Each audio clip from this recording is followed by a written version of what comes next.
All right, guys, let's go ahead and get started. Welcome to our weekly outlook for the first week of December.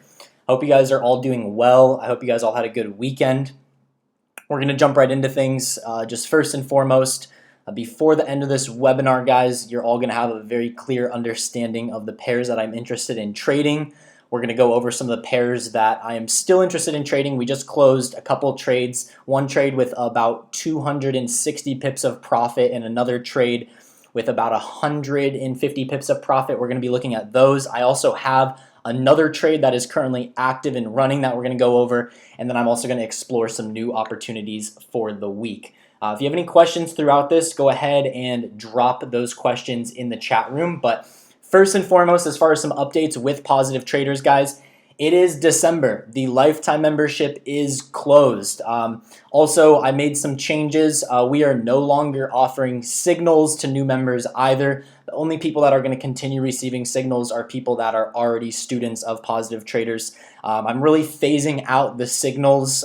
Even for students over the next year, I'm going to be phasing out signals and moving towards still continuing to do my daily webinars that I do 4 times a week, and still continuing to educate. And of course, my main focus and the reason why I'm phasing out signals slowly over time for my students is going to be focusing on the management, right? I run a trade copier with over 350 clients. I also trade private equity for a firm. And my main focus is that's what pays me the most amount of money, and so it's just not worth it to me at the end of the day for somebody to join, where they get their weekly paycheck of $250, and then they pay $50 for my signals and then deposit that $200 into an account and trying to flip the account and having all this emotional trading because they need the money, and that's really just not the way trading should be long term. It's supposed to be this long term compounded effect returns. So those are some updates. Also, big thing is for anybody that is a lifetime member expecting the course to come out, or also people that are expecting this course to come out, because that's going to be my main focus. Is the course is not finished yet, guys. I am very, very close. I have over 60 of the 74-ish. There might be actually 75 or 76 videos by the end of it that are done, but these last videos are taking the longest for me to do. And I also, when I started doing this at the beginning of this month and said that they would be done by December 1st, I had no shadow of a doubt that these would be done by December 1st. I thought at most these would take me 2 weeks, but really getting into these and really seeing how much I have to teach and how much I have to explain and how thorough and articulated I go into detail with different things, especially there being over 70 lessons.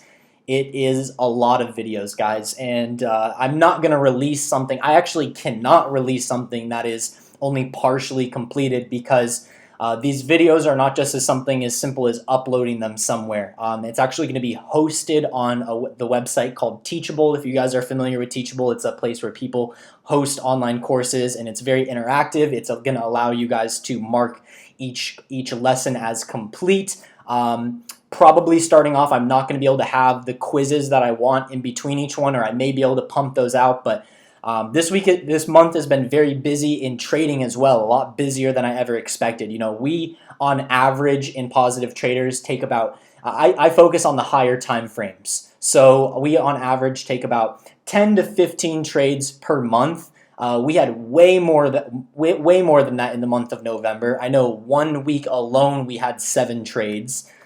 So it's been a very busy month from trading as well. So bear with me, guys. I'm also very busy because I'm on time constraints. In actually 2 hours, I am catching a flight. I'm in Chiang Mai, Thailand right now. I'm catching a flight to go to Bangkok for a crypto conference out there that I'm going to be attending, as well as I'm doing some volunteering out at an orphanage out there for a day or two. And then I'm going to be headed down to Koh Samui to finish off my trip in Thailand. So my time is also in a very time constraint as well. So bear with me. I will continue to update you guys. But if you go to, I sent the link out on social media, but if you go to positivetraders.us, which is our main website, positivetraders.us/course, you're going to be able to sign up to get updates on when it's done. And I will message you guys. You guys will be those of you guys that sign up on there, you'll be the very first people to know.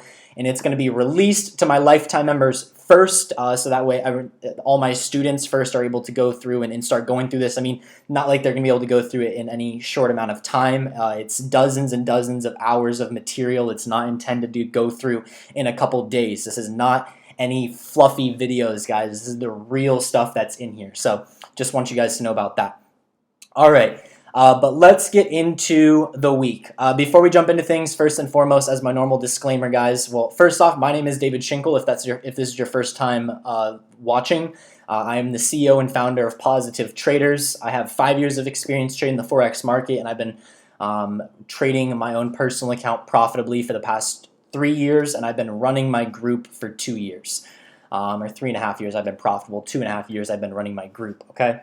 And I do these webinars every single Sunday to give you guys an idea of my opinions. And my disclaimer is that these are just my opinions, guys. It's just that. I am definitely not a 100% trader. And that's the beauty of Forex, is the beauty of using good risk management and using good risk to reward on your trades. Is I can win 50% of my trades. I could win 40% of my trades and still be a profitable trader. Luckily, my win rate is about a 60% win rate, or about between a 50 and 60% win rate. But at the end of the day, we still win. We're still profitable, okay? And just a quick update for November. We were in some very nice profits for November. We were up at one point a little bit over 5%, almost 6%. I think our peak highest return in November was 5.8%. We gave a little bit of those losses back, but we still closed the month of November in the green or in the blue, whatever color you like to see as far as profit. The best part is with December, we are already up 6%, guys. Yes, you are hearing that correct. As of December, well, most of you guys watching this, it's the evening of December 2nd. So we're only 2 days into the month, and we're already up 6% for the month. And that's because we had some running trades from last month that we held and we just closed because of the gaps that we're going to look at in just a moment, okay? But this is what you guys are about to hear on here is not investment advice. This is educational and informational purposes only. This is one man's opinion and my bias on the market. So let's start off with everything. Let's start off with the economic calendar, okay? The economic calendar is pretty busy this week, okay? We've got, now keep in mind, the times on here is where I am. I'm in Thailand, so I think I'm like +7 GMT or something like that, so I'm way different time than most of you guys right now, so make sure that your calendars are set to the correct time if you're going through this. A couple of things to keep in mind for. Early this week, it's gonna be Tuesday morning for me. It's gonna be Monday morning for most of you guys that are in North America. We are looking at the Reserve Bank of Australia releasing a rate statement, so that should shake things up for the Australian dollar. That's also one of the other influences of why we got out of. We just closed a Euro AUD trade for over 200 pips and a AUD USD trade for over 100 pips. So I want to get out of those trades before the interest rate decisions, even though they were at break even and it could go in our favor. More so is the gaps and the volatility from the G20 meetings that were this weekend. Okay, I'm not going to go super in depth about the G20 meetings, but that was over this weekend. We saw President Trump meet with President Xi of China, and they were talking about tariffs and trade relations, and it wasn't as hopeful for the U.S. dollar as President Trump might have made it seem like it was going to be, okay? So, and also, guys, I'm bipartisan, okay? Just because you hear me say the word Trump, it's because I'm addressing him and what he did as a fact, okay? I'm not Republican and I'm not a Democrat. I am right in the middle. I agree with some things from both parties and I disagree with some things from both parties. And I believe in whatever is the best for just everybody as a whole. And just lots of other news this week. I'm not going to delve into every single high-impact news, but we do have Mario Draghi speaking later this week on the European Central Bank. Shortly after that, we have the chairman of the Federal Reserve, Mr. Jerome Powell, is going to be testifying on the U.S. dollar. Now, him testifying, you can actually come in on Forex Factory and read the notes. It says this testimony usually comes in two parts. First, he reads a prepared statement. Then the committee will hold a question and answer session.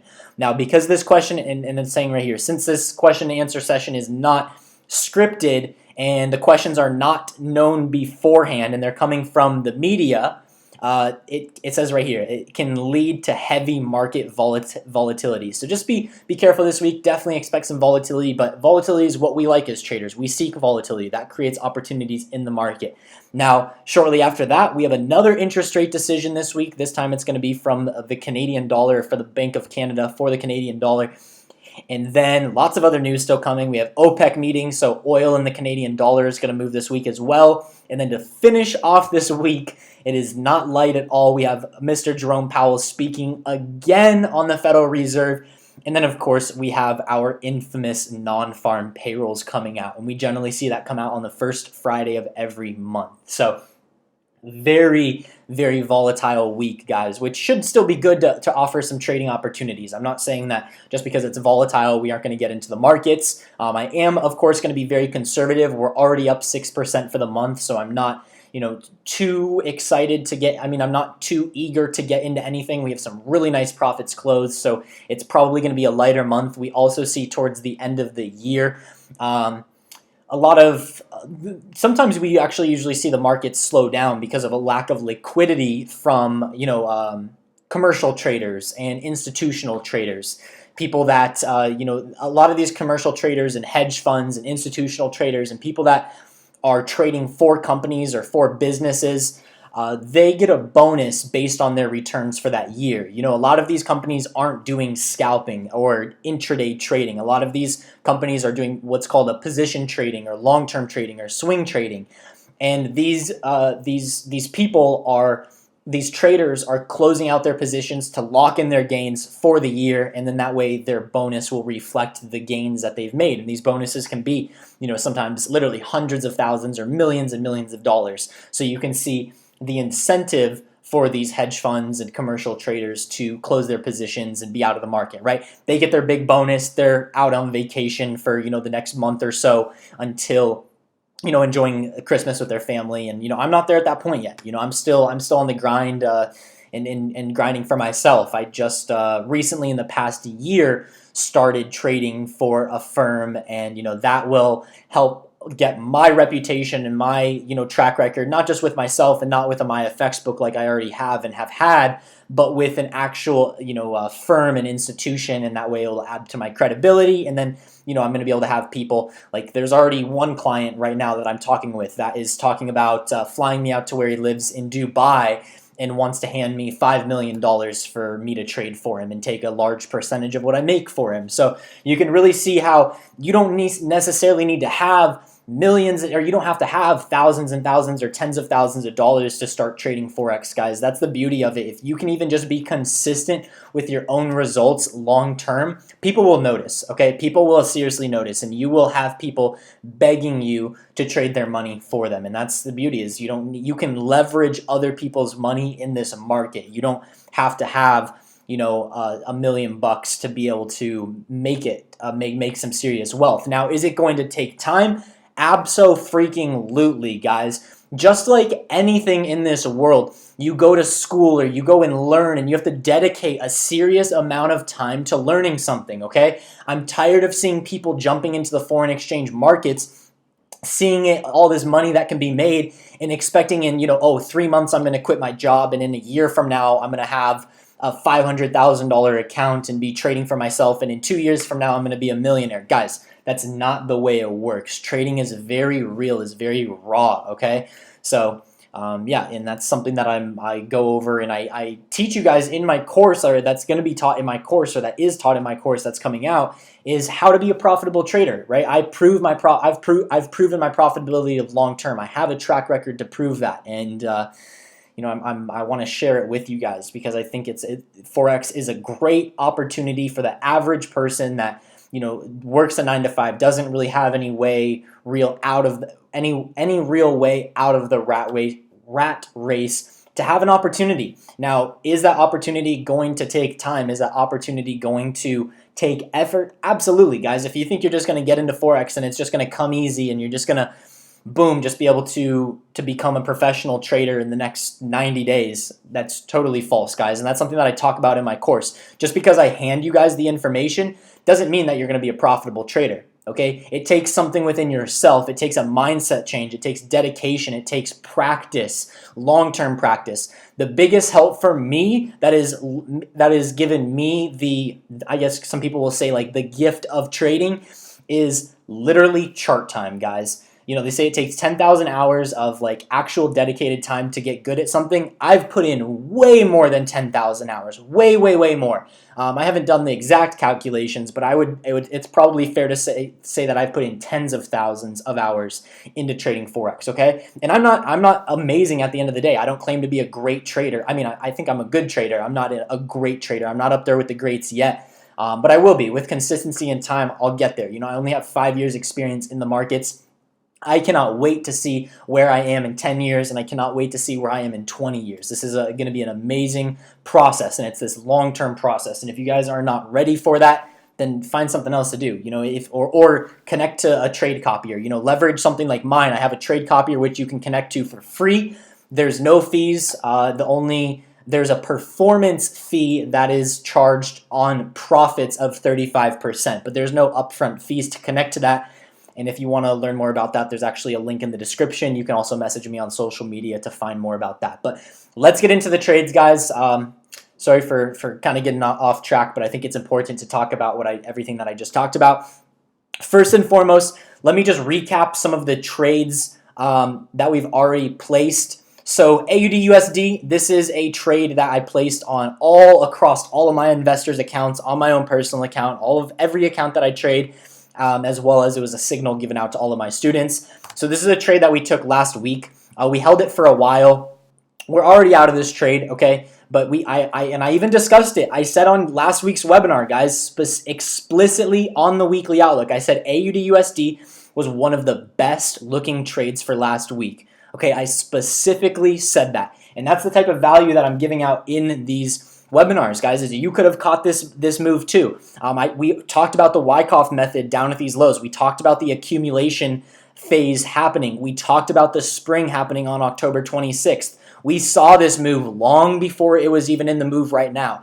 We saw the current accumulation, and this is where I define. If you go and literally watch last week's recording, guys, in my playlist, you go and watch right after this if you want. You'll see there was a low risk buys. This has been here for weeks now, actually, okay? The low risk buys tag. Okay, so we decided to take a trade on this pair last week. Very, very little drawdown actually from our entry. Very little drawdown. The only drawdown we saw was right here, was like 5 pips of drawdown on this trade. Shot up, kind of created a bull flag. We did not pull out of this trade. We held it over the weekend.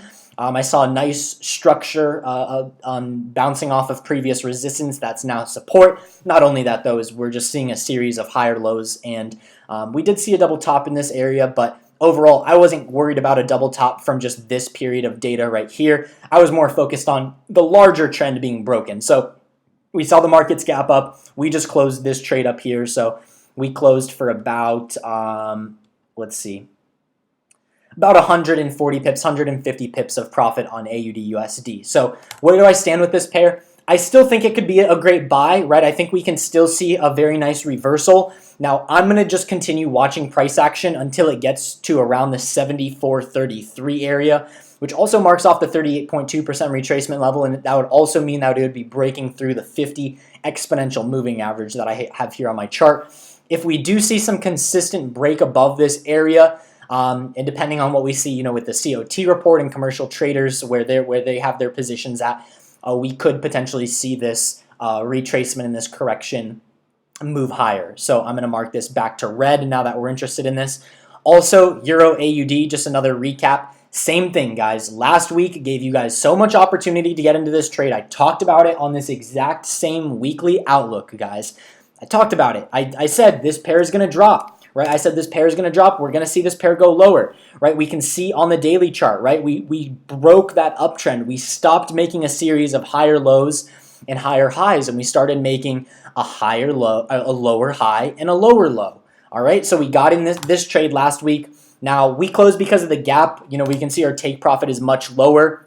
We were looking for about 645 pips on this trade, so I'm still interested in seeing what happens with this pair. But we did close this trade with about two. We closed it a little bit lower because in the past hour or so, it's gone higher. And we closed this like 2 hours ago. We closed it with about 250, 260 pips of profit. Okay, but even with this trade, we had very little drawdown. Right, we can see that this was the drawdown that we had. So we had about 55 pips of drawdown from this trade, and then it moved down into profit, kind of came back up into about 20 pips of drawdown, and then ended up moving lower and lower and lower. So very nice trade on this side too. Like I said, if we look at the weekly perspective, also let's take a look at that monthly real quick, because keep in mind, since we've met last, guys, the monthly candles have closed. That's very exciting too, because that helps present new opportunities for the week or for the month, okay, to help us create a bias for the upcoming month. So Euro AUD still looks bearish, still expecting some downside throughout this month. I'll keep this marked off in red until I re-enter this trade. Now, USD Swiss franc. Let's talk about USD Swiss franc, because this is the one pair that I am still in. I'm still inside this trade. I'm still holding it, and this has been a wild ride, guys. Let's look at the scaled out perspective first, okay? So our initial idea of this pair, of taking a short on this pair, if I scale out, you can see this major supply zone for USD Swiss franc. Major resistance on this pair sitting around parity, okay? Parity is 1-to-1, right? Is 1.00. We don't really see any other pairs anywhere near parity. AUD, NZD kind of near parity, but we originally saw a couple weeks ago, strong bearish engulfing candle, big exhaustion candle, nice reversal pattern, and just confluent with it being at the supply zone. So we looked for some shorts. It's been a little bit of a wild ride. There's been quite a bit of consolidation since we entered. So we got in hoping this bear flag would break lower. We had already broken the uptrend that we were in. Unfortunately, this bear flag did not break lower. We moved higher and just kind of consolidated sideways and more so to the upside. Got very close to our stop loss last week and then dropped like a rock, which was awesome, right? And this news was coming on, it was some weak USD news that we saw. It was actually it was Mr. Powell and also another board member, which was, I believe, the vice chairman of the Federal Reserve, that spoke last week. And it had some negative connotations on the dollar, which moved price lower. Went into a little bit of profit, but that's not enough for us, right? We're looking for a move a lot lower, so no reason in closing or even setting our stop loss to break even. I mean, we could have set our stop loss to break even, but I'm still bearish on the US dollar. I'm still expecting the US dollar to fall at some point. And then after that, we saw it come up once again towards the end of last week, get close to our stop loss, and once again we see it in this area. Now, I will be completely honest with you now, and this is the best part about using good risk management, guys. Even with this trade, I have 2% of my entire account at risk on this trade. I'm not sweating it, right? I'm not freaking out when this trade is getting near our stop loss. If we get stopped out, we get stopped out, guys. Who cares? Move on to the next trade, right? Redo your analysis and look for some better setups. We've already banked 6% for the month. Like, let that sink in, guys. We're 2 months into the month. We're 2 days into the month, and we have 6% already locked. That's the beauty of good risk management, good risk to reward, okay? Long term, you're going to win if you use that, okay? But I will be honest, if we look at it from just a technical perspective, we do have this big bear flag on the daily. It would be very efficient and very more in the, I guess, what am I trying to say? It would be in more interest for, there's more interest for market makers to spike price above this consolidation zone and stop out everybody that's short before moving lower. So we could see that happen. Do I want that to happen? Obviously, no. I would like to see this trade happen, and that's just one of the probable scenarios, right? Another probable scenario is this holds and we see price move lower, and that's what I'd like to see happen. I will evaluate the potential of moving my stop loss to break even once the daily lows are broken, rather than waiting for a 1-to-1 risk to reward or getting near that like I usually do, just because of how much this pair is played around with price action. But we're gonna let this ride and see what happens. So where does this lead? Jared said you stick using 2% on every trade. Well, some trades I do 1%, and then coming into this new year, some trades I'm actually going to do at 0.5%. But yeah, I mean, you should never be risking more than 2% of your account on a single trade. Talk to anybody that trades professionally, right? That manages funds, that trades multi six-figure accounts, multi seven-figure accounts. They're going to tell you that even 2% is considered high risk in the world of serious Forex trading, okay? Noble asks, so are you adjusting the stop loss? I mean, I'm not moving my stop loss. I keep my stop loss set. I mean, if you're asking Noble because I think that it's a possible scenario that the market makers move price up and before going lower, no way. Absolutely not. If I get stopped out, I take the loss and I move on. If I move my stop loss, that means I'm increasing my risk, right? A 70 pip stop loss, I've calculated it out where the lot size that I'm using with a 70 pip stop loss is a 2% risk on my account. It means that if I get stopped out with 70 pips based on the lot size I'm using, I'm out. I'm out of the trade, and it's only a 2% loss. Okay, if I were to drag my stop loss out, that immediately means that I'm risking more. Lena says, can I talk about gaps and why they happen? Yes, Lena. So gaps, guys, we'll get into gaps in just a moment. Let's get into a pair that actually has like a pretty big gap, and I'll get into that in just a second. Anyways, just really quickly to go off the dollar index, guys, just be careful with the dollar. I see everybody on social media talking about this inverted head and shoulders and saying, oh, it's going to break this inverted head and shoulders and the dollar is going to strengthen. Could it happen? Absolutely. Is it bullish on a weekly perspective? Yes. Now, is there reasons for this price to fall? Absolutely. I think that there's definitely, I'm not necessarily disregarding buyers of the dollar right now. I think that there's a good argument for both sides of the market. What I see is downside coming, and that's very confluent with a lot of other pairs across the board with dollar weakness. So, do I see some long-term, like going all the way back up to 100.50 dollar strengthening happen? No. If we do see some dollar strength, I see it's potentially just to stop out, to catch people's buy stops that have buys above the yearly highs right here.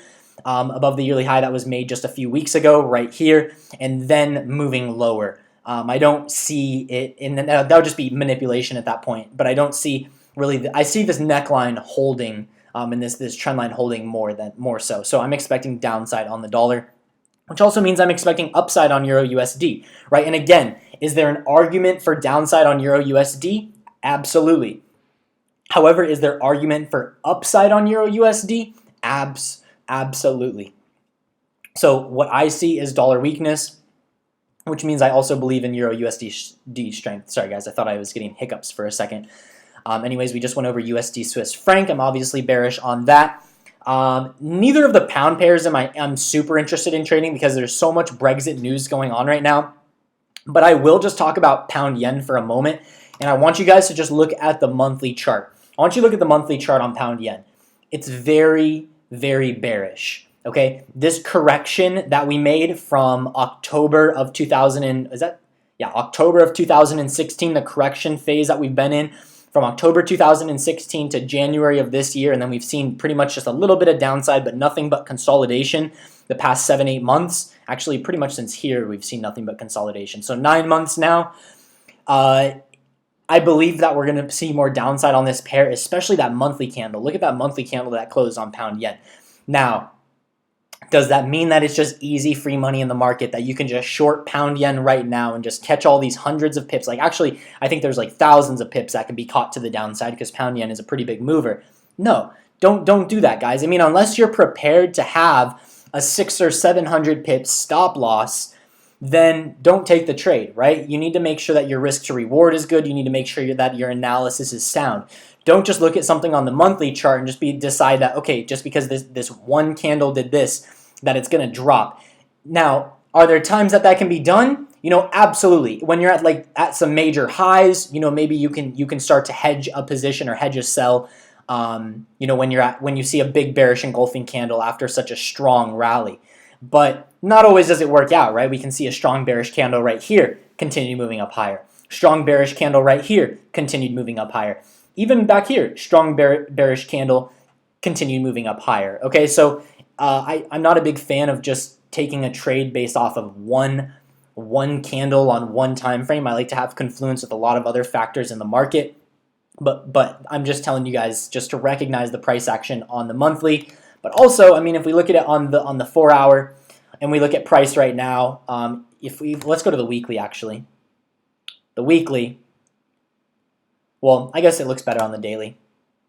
There's this trend line, there's this support area. Now, I don't put a lot of emphasis on trend lines. I don't base my analysis just off of a trend line, but it's something to recognize. You know, when we're making a series of higher lows or I mean, depending on what the trend line is for, whether it's resistance or support, whether it's higher lows. In this case, we're making higher lows, and that's what this trend line is showing. Or we're making higher highs, and it's creating the resistance in a channel in an uptrend. Or we're making lower lows, and it's the support in a downtrend. Or we're making lower highs, and it's the resistance in a downtrend. It depends on what kind of trend line it is, but overall, you know, we're pretty bearish on this pair, but it still is neutral. I'd like some more confirmation. Once we really start to break these levels of support, and especially once we start to break like the 143 area and stop making these higher lows, we should see some pretty nice downside on this pair. So that's an if and when situation, just like pretty much every situation is. Still haven't come across a gap, Lena. I think we're going to get to a big gap on AUD USD in just a moment. Dollar yen is getting up to I just have a little bit of a channel, this regression channel on the charts, and we're getting up to a pretty big supply area, right? We can see where we bounced off many times in the past through all of 2017, and then this year we've only gotten to this point once back in October, which we bounced off of, also or early November, which we bounced off of, and right now, which I think we're going to bounce off of. This would also be very confluent with selling the dollar. So we should see this happen. I'm going to be watching this pair. This is definitely everything you see that's in red is on my watch list, guys. Evan says, do you think it's a good idea we could re-enter the trade perhaps with a potential setup? Evan, you need to be a little bit more clear with what trade you're talking about, what pair. So let's talk about Euro, AUD, USD for a moment, and just for gaps, right? I already told you my analysis that I'm biased towards more upside on this pair. We just closed because of a pretty nasty gap.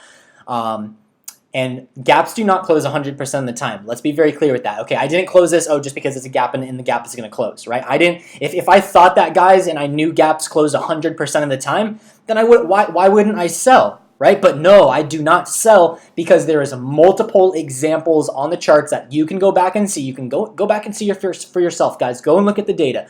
There's gaps that don't close for years and go in hundreds and hundreds, sometimes thousands and thousands of pips of drawdown before it even closes, like a 100 pip gap or a 50 pip gap or a 40 pip gap. So don't freaking gap trade, guys. If you just see it as easy money and you're just going to make all your money gap trading, you're going to blow your account and you're going to lose all your money, straight up. All right?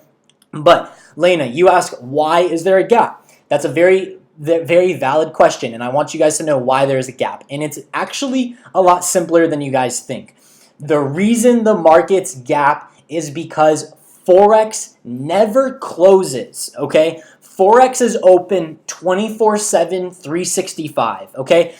Just because the brokers close the exchanges for trading for 48 hours over the weekend doesn't mean that market stops moving, right? Banks are still transferring the money. Even on the weekend, banks are open and transferring money, okay? I know not all banks are open on the weekend. Some banks are open only Monday through Friday and then maybe a certain time on Saturday. But there's still banks all over the world, thousands and thousands of banks that are still open and people are transferring money. And that's what moves the market, guys. The reason the exchange rates change is banks and moving money from currencies. It's one country moving money from another country, and that creates valuation and devaluation of a currency.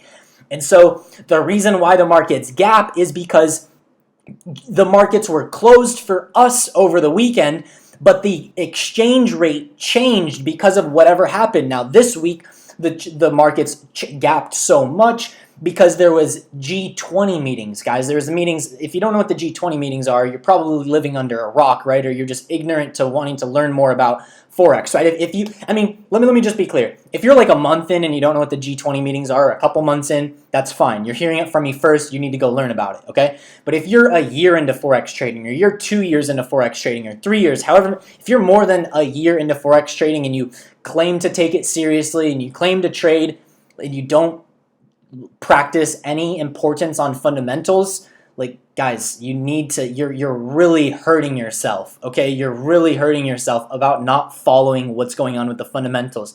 And I know first thing you guys want to ask, where can I go learn about the G20 meetings? Where can I go learn this? Where can I go learn that? Guys, if you don't know how to use your resources and do a Google search and just go and find articles and go and do a little bit of education on your own, like please guys, come on, like get with the program, guys. We live in 2000, almost 2019, the year 2019. It's crazy. We have all this technology, all these resources, and people want to like blame the world for the reason why they're not succeeding and not having success, guys. It's there if you care enough about it, okay? So, but anyways, just getting back to the gaps. Yeah, that's the reason. That's the reason why the gaps close, is because we only get quoted when the markets are open. But the broker, you know, like this, I don't know on TradingView that I'm on right now, I don't know exactly what, oh, right here, FXCM, you can see it right here. They're taking the FXCM quotes. So FXCM is closed on the weekend, but that doesn't mean that the currencies stop moving over the weekend, okay? So that's just where the new exchange rate is. That's where the difference, and then we, instead of seeing, if the markets were open, and here's the best way to explain it, guys, is if the markets were open, if FXCM allowed you to trade over the weekend, then we would see a big spike up. We would see a bunch of blue bullish candles of price moving up. There would be no gap. But there's a gap because we don't see the move happen in real time. Okay, that move happened. We see what the after effect of that move. Okay, Noble says, so has the potential so UJ has potential for Wyckoff. Potentially on the daily. I mean, it's a complex. No, I mean, go and learn a little bit more about the Wyckoff method, Noble. It's usually more of a tighter or in my opinion at least, and from my understanding, it's tighter consolidation. This isn't tight enough consolidation like we did see on. Let's back up, or back up a second and just look at AUD USD. Really tight consolidation. Okay, we didn't have any like crazy trading ranges like we did right here on UJ, where it's like swings down and then consolidates a little bit and then swings up and then swings back down. AUD USD is like consolidates, moves up a little bit, but doesn't even swing. You know, this isn't even a really big move at all. This is like, look at how many pips. It's like 80 pips, right? Whereas USD JPY, this is like a 200, 300 pip move, right? 200, 300 pip swing, 250 pip swing. So hopefully that you guys can understand that, okay? So that's AUD USD. Let's look at NZD. NZD USD, I'm still bullish on NZD USD. I'm not really interested. I mean, well, I'll see what happens. This actually could offer a nice trading opportunity to the upside this week. We could potentially get a buy. I'm going to be careful, see what happens with the gap, but just like AUD USD and NZD USD, these two pairs have a very positive correlation to each other. We've seen a major downtrend from the beginning of this year all the way to the lows of October. This downtrend is officially breaking, right? We're in this nice correction phase right now. And I think that's going to give us the most, the highest probability trade setups is on pairs like these, on these. And USD CAD. I'm watching USD CAD, guys. Here is a great setup. Okay. Evan says, is it good to get into USD Swiss franc? No, don't get into USD Swiss franc. It's too close to the stop loss and wouldn't make sense to get in now. Wait for a clearer setup, right? We can see that in hindsight, my entry wasn't perfect. My entries aren't going to be perfect. If you guys think that every single trade that I place is going to have this perfect entry and every single trade is going to be 100%, well, you're living in a dream world. You're living in a fantasy world. Forex doesn't work like that. Even the best traders, some of the greats, Warren Buffett, George Soros, some of the greatest people that have lived don't have perfect setups, okay? And they don't have perfect setups a lot of the time, okay? More times than not, their setups don't work out. Their trades don't work out, because of how manipulated the markets are and how much little we know about what's actually happening. You know, we try to have as much of an edge as we can, but at the end of the day, we really know very little about what the market makers are going to do to the market. And that's why we use good risk management and good risk rewards, because you can be a 40% win rate trader and make millions and millions and millions of dollars. Okay, that's the beauty of the foreign exchange market.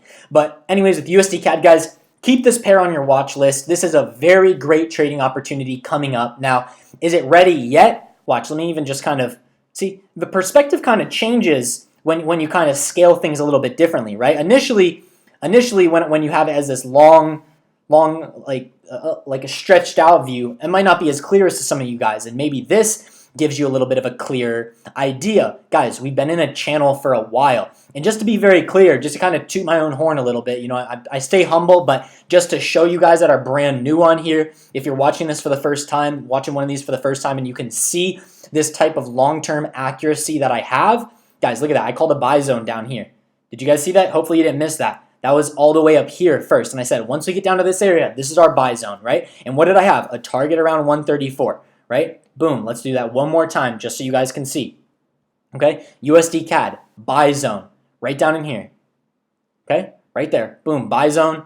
What happened? Boom. Got down to our buy zone, moved up. Now, we didn't enter the markets. I didn't capitalize as much as I would have liked to on this trade because we had a pretty nasty gap. I wasn't a big fan of the gap. You guys don't know I don't like trading around gaps. I don't like that. Although sometimes I feel like the gaps are manipulative and indicative of telling traders, kind of like not to trade to kind of scare them away so that they kind of miss those big moves like that, which, obviously in hindsight we can see happen. But guys, that's the beauty of Forex. I don't care about missing one set of one trade. There's always going to be an endless, countless, literally, I mean, that sounds cliche, but there is a never-ending opportunity in the foreign exchange market. That's beautiful with it, okay?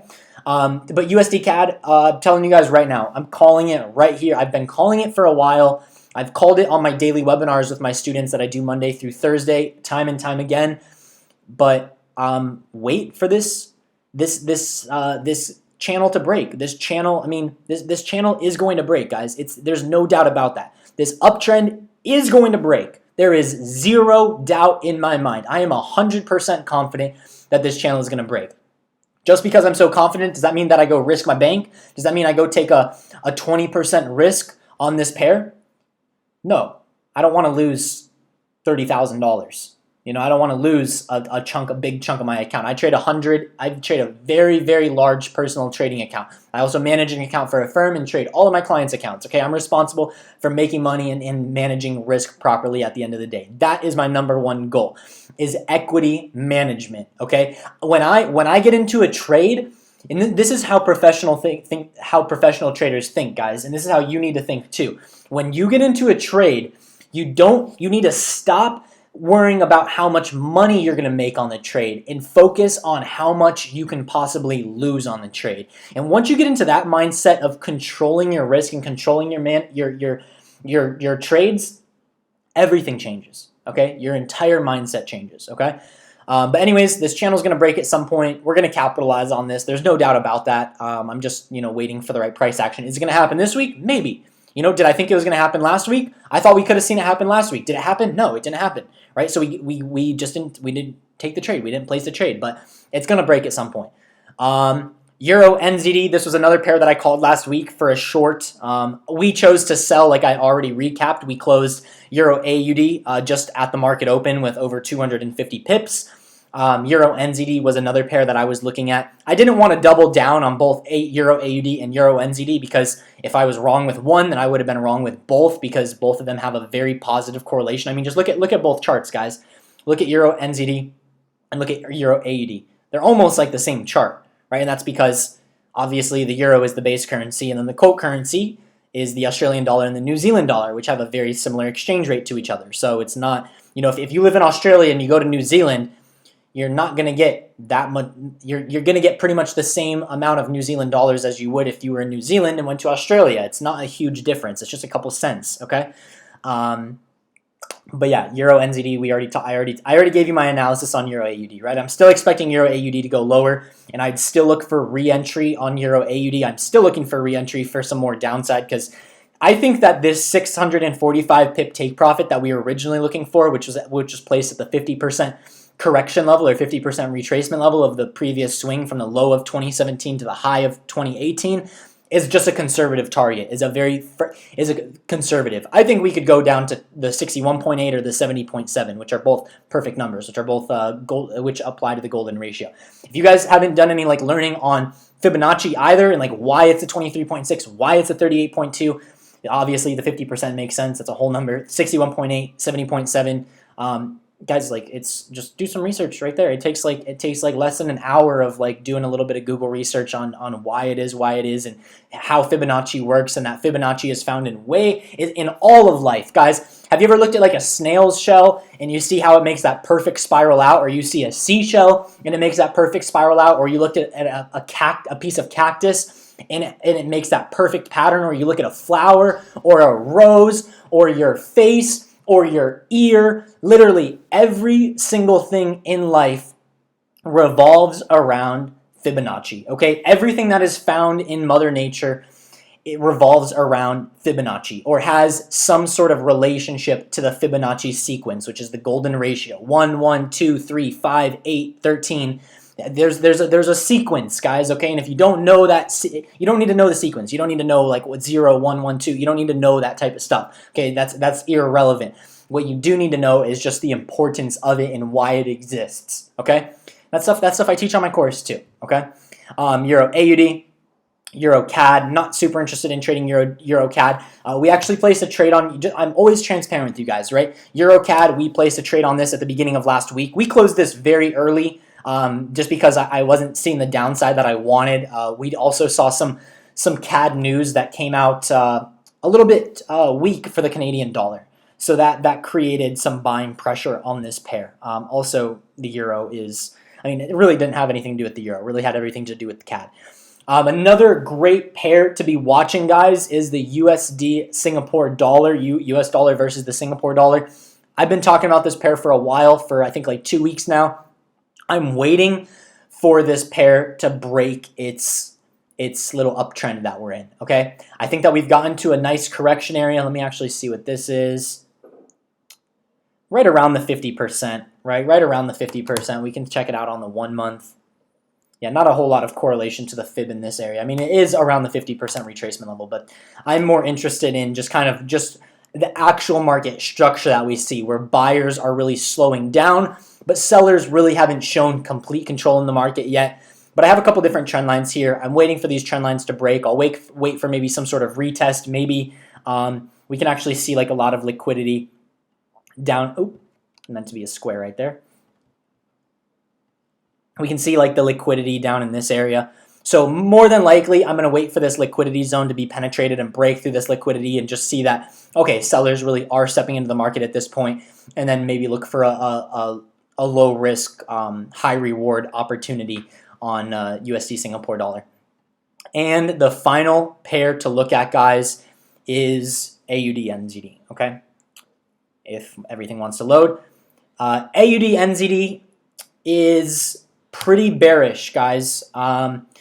Now, last week, this is another trade. We actually closed this trade last week. We took a buy on AUD NZD, expecting a bounce. We went in, and that was at the beginning of the week. That was at the very beginning of the week.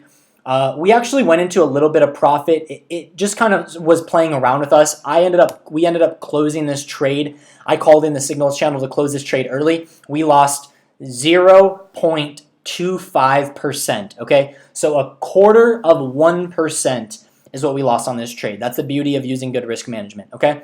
And now I'm actually looking at getting into some downside on AUD NZD. This looks like some good possible downside. We look to be trending. Now I am watching this pair closely because of the support trend line. We have the support going back from March of 2015, which marks off all of the higher lows that we've been making over the past 3 years.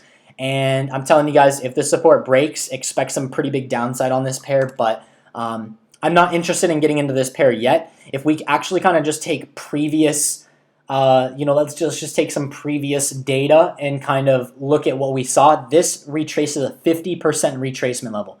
About the 50% retracement level with this swing to this low and then this correction, this consolidation phase that we made, we saw price jump up to the 50% retracement level and move lower. So what I might like to see on this pair before trading it lower is with this move right here,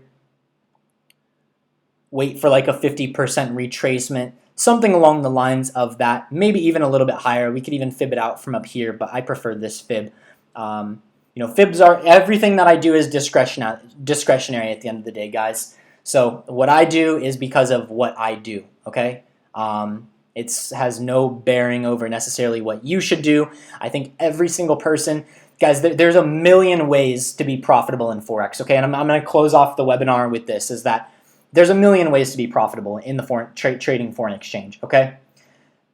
At the end of the day, the facts is you cannot be profitable using bad risk management, and it's very difficult to be profitable with bad risk to reward, okay? Now, as far as the strategy and the angle and the reason behind your entries and how you pick your positions, there's a million ways to do it, guys, okay? There's not one way that's right, okay? So if you're sitting at this and you're watching this and this is all like another language to you, well, the good news about that is what works for me doesn't necessarily mean it has to work for you. You might find your own and develop your own strategy, guys. But like I said in the beginning, if you're expecting just get into Forex and read one book and go through one course and just be boom, I'm a professional trader now. No, guys, it takes serious time. It takes years of back testing. It takes years of you actually writing down things, keeping a journal, reviewing your losing trades, knowing what's right. Okay, and that's why I offer a trade copier. That's why I manage accounts, because I know at the end of the day, statistically, numbers never lie. Statistically, only a very small percentage of you guys watching this are going to make it in Forex, are actually going to make it for yourself in Forex. Now, where's the silver lining in that? The silver lining is that you have people like me that you can leverage, right? If Forex isn't for you, that's fine. Go, you can do something else. There's millions of ways to even make millions of dollars outside of the Forex market. That's the beauty of life, guys, is that even outside of the Forex market, there's millions of ways to make money. Okay, so if this isn't for you, this thing isn't for you, you don't want to take the time to learn, you don't feel like you can dedicate time to it, then that's fine. Leverage somebody that has and can, like myself. And then you can go focus on other things. There's so many ways to make money nowadays, guys. Like, I see so many people online making money with literally everything, guys. Like SEO, e-com, I don't know. There's so many things, guys. Like flipping cars, doing all there's there's literally I could sit here for hours and hours naming off ways to make money online that are legitimate, real ways. Is every way going to take time? Is every way going to take some skill and some developmental time? Absolutely. Abso-freaking-lutely. There's nothing that is going to come easy in this world, guys. It's like the saying, it's anything that comes easy in your life isn't going to be worth it. And anything that's worth it, anything that comes easy isn't going to be worth it. And then anything that doesn't come easy is going to be worth it. I mean, I think I messed it up a little bit, but you guys get what I'm trying to say, right? It takes time to grow great things. You aren't just going to jump into Forex and become a millionaire trader over the next year or next month, okay? It's going to take serious time. I mean, if you've already been in Forex for 2, 3, 4 years, then you're obviously a lot closer to getting to that point. But you need to take some. I know people that have been in Forex for 15 years and they're still not profitable. Right? I know people that literally have been dabbling. That's why, is they quote unquote they dabble in the Forex market. Oh, I've been dabbling for the past 15 years. Yeah, well, freaking put some time and effort in some dedicated time and effort and energy, and dedicate your time to it if you want to be successful. If you just kind of half-ass it, guys, you're never going to be successful at trading Forex. Straight up, okay? Name says, yeah, got to pay to play. Jerb says, just curious on the Fibonacci. The level is originally 78.60. 70.7 is more important and personalized.